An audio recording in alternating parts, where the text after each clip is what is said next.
Greetings, peace be with you. In this video, you are going to discover why you should never chase money, women, and success, and the critical mindset shift that will allow these things to begin chasing you. Now, as I have mentioned on this channel before, as this crow behind me is completely agreeing with me, when you are chasing something, you are vibrating at the frequency of not having it, okay? When you're chasing something, you imply that you need something, and the more that you need something, the more needy that you are, and the more needy that you become, the more that thing is driven away from you, okay? And someone I've heard before say that the more that you want something, the more that you place something on a pedestal, the more you grow the distance between you and that thing. So that's why when we say, oh, I'm going to chase that money, I'm going to chase that girl, I'm going to chase that success, oh, I'm just chasing it, I'm grinding it, I'm just hustling, okay? When we use this terminology, understand that words carry vibration and they affect the way that we see the world.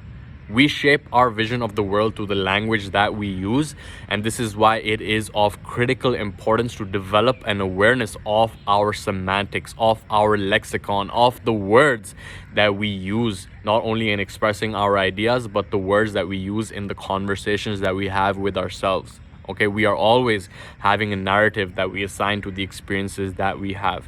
Now, when it comes to money, it's like, oh, I'm chasing that paper, I'm chasing that bread, okay? And yeah, let's say that you are successful in the chasing of that bread. Whoa, man. Love honking the horn over there. Let's say that you are able to accomplish the chasing and you hit your goal. You're like, yo, man, I wanted to make 7 figures. I got 7 figures in my bank account. But it depends on the intention through which you got it. If you got it through the intention of chasing it, then it will be very, very unlikely that once you get to that point, that you will not want more of it, that you will chase more of it. Now, what if we could make the shift, okay? What if we could make the shift into looking at what money actually is, okay? Money is nothing more and nothing less than a symbol. It is nothing more and nothing less than a tool for trade. The only reason that someone spends money is to solve a problem.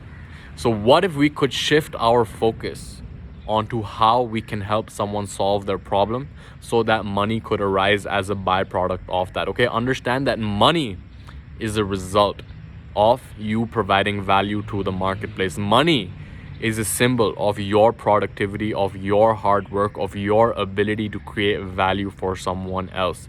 And if you can help enough other people get what they want, you will inevitably receive what it is that you want as well. Okay, Zig Ziglar said that. So understanding that we have been conditioned to chase the paper, right?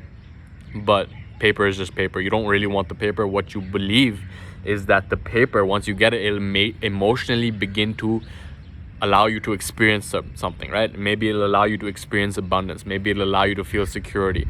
But what if you could make the shift again to stop chasing the thing, right? Whatever it is that you think you want, what if instead of seeking that thing, you could become the source of it, not only in your life, but in the life of another? So if you really think that, oh, you're trapped in that scarcity mentality and you don't have enough money, what if you go out, take a walk, see someone who has way less than you, and you offer them some of the resources that you have? What if you offer them some money? What would happen there?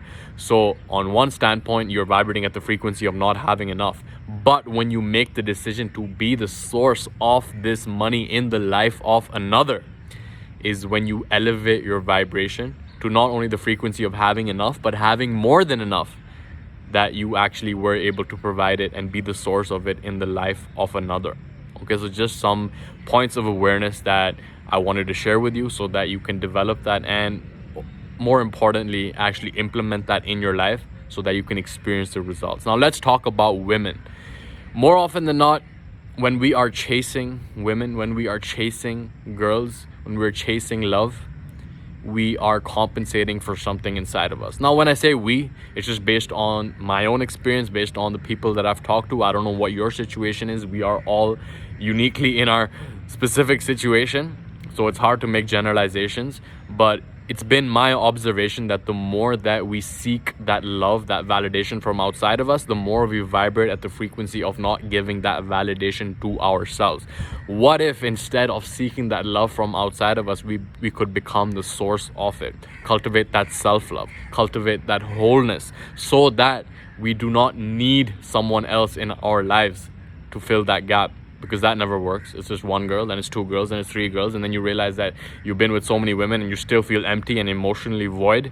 What is the real reason for this? Because you are attempting to fill a void on the inside from the outside. But once you realize that you are all that you will ever have, you are all that you will ever need, then you can begin to cultivate that sense of wholeness within you. You can cultivate that self-love within you, so that when you come across an interaction with someone that you are intending to form a relationship with, you are not coming at it through the lens of needing them, of chasing them, of wanting them.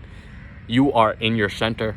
You are in your ground. You are strong. You do not need them, but you can understand the value of coming together. And that is when we have synergy. That is when we have interdependence. When we are good on our own, when we are independent, we don't need anything. The other person is independent, they don't need anything.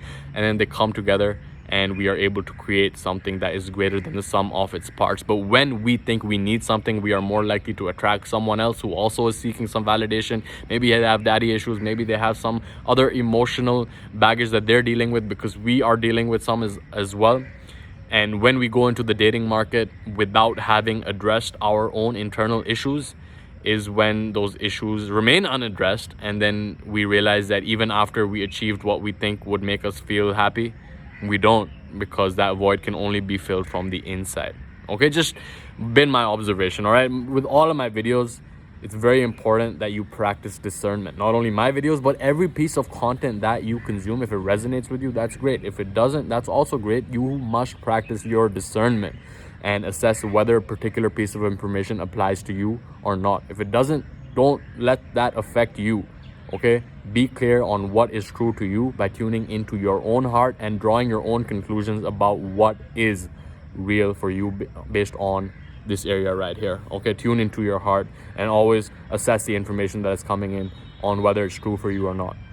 Now let's talk about success. Okay, now the problem that I've experienced in the past is judging my own success through metrics that were not determined by me. Okay, we think that we'll be successful when we get good grades. We think we'll be successful when we get into good uni, get a good degree, get a job, get a high paying salary, get a house, get a spouse. Okay, these are metrics that are not determined by us. What is the essence of success? So Earl Nightingale said that success is the progressive realization of worthy ideals. So in my eyes, at this point in my journey, I see success more as a process, more as a set of behaviors that is within my control. Yes, I have my vision. Yes, I have my objectives, which I seek to accomplish. And then it just comes down to me exhibiting the behaviors every single day that allow that success to manifest as a byproduct of my own behaviors. Okay? Focusing on that which is within my control, which is not the outcome. It is only the process. It is only what I do right here, right now, in this present moment.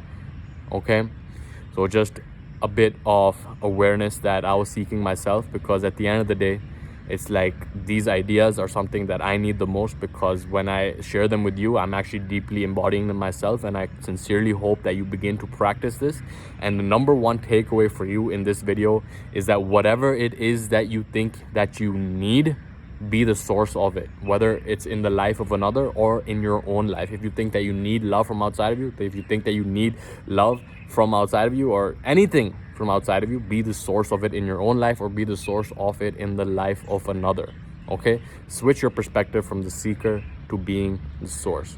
So with that, I will leave you in the peace and power of the one infinite creator. Let me know in the comments below what has resonated with you most. I love hearing from you. I read each and every single comment. I love interacting with you. So leave your comment below. Subscribe if you have not already. Click the like button if you like this video.